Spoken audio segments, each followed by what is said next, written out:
સૌપ્રથમ તો આપ સૌના દર્શક મિત્રોને રક્ષાબંધનની પવિત્ર તહેવારની ખૂબ ખૂબ શુભકામના પાઠવું છું કે ભગવાન સૌની રક્ષા કરે અને સમૃદ્ધિ આપે એવી શુભેચ્છા પાઠવું છું।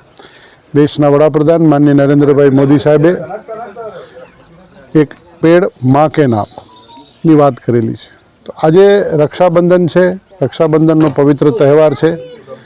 તો વર્ષોથી સમરસતાનું રક્ષાબંધન, ઊંચ નીચ જાતિ પાતિના ભેદભાવથી પર થઈ આપણે સૌ એક છીએ એ ભાવ સાથે ભગવાન સત્યનારાયણના મંદિરની અંદર નગરપાલિકાના સ્વચ્છાગ્રહી બહેનો સાથે અનુસૂચિત જાતિ સમાજ, વાલ્મીકી સમાજ, જોગી સમાજ, જે કંઈ પણ બહેનો, જેટલા પણ સમાજના બહેનો સ્વચ્છાગ્રહી બહેનો છે, સ્વચ્છતા કર્મી બહેનો છે, એ બહેનોને સાથે રાખીને નગરપાલિકાના અધ્યક્ષ ભાઈ શ્રી હરેશભાઈ અને અમારા મંડળના સંગઠનના અધ્યક્ષ ભાઈ શ્રી દર્શનભાઈ, સમસ્ત બ્રહ્મ સમાજના અધ્યક્ષ ભાઈ શ્રી મુકેશભાઈ, આ બધા જ સમગ્ર ટીમ સાથે બધા જ સમાજોને સાથે રાખીને આ સમરસતાનું રક્ષાબંધન કર્યું।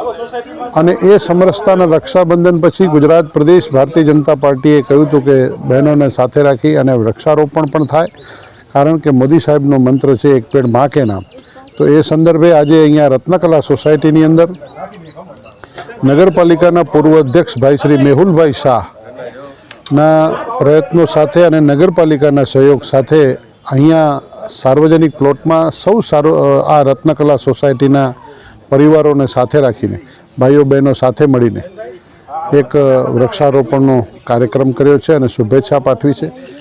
આજે રક્ષાબંધન એટલે એકબીજાની રક્ષા કરવી, પ્રકૃતિ આપણી રક્ષા કરે, આપણે પ્રકૃતિની રક્ષા કરીએ, એવો આ સંદેશ છે। પ્રકૃતિ ક્યારેક આક્રમક થઈ જાય છે, આપણે હમણાં જોઈએ છીએ કે ક્યાંક વાદળો ફાટે છે, ક્યાંક અતિવૃષ્ટિ થાય છે, ક્યાંક અનાવૃષ્ટિ થાય છે।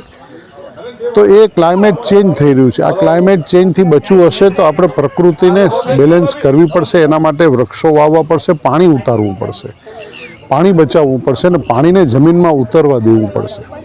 તો પૃથ્વીનું પેટાળ ઠંડુ થશે તો આ વાતાવરણની અંદર ફરક પડશે। તો એના માટેનો પ્રયાસ વડાપ્રધાન માનનીય મોદી સાહેબ કરી રહ્યા છે।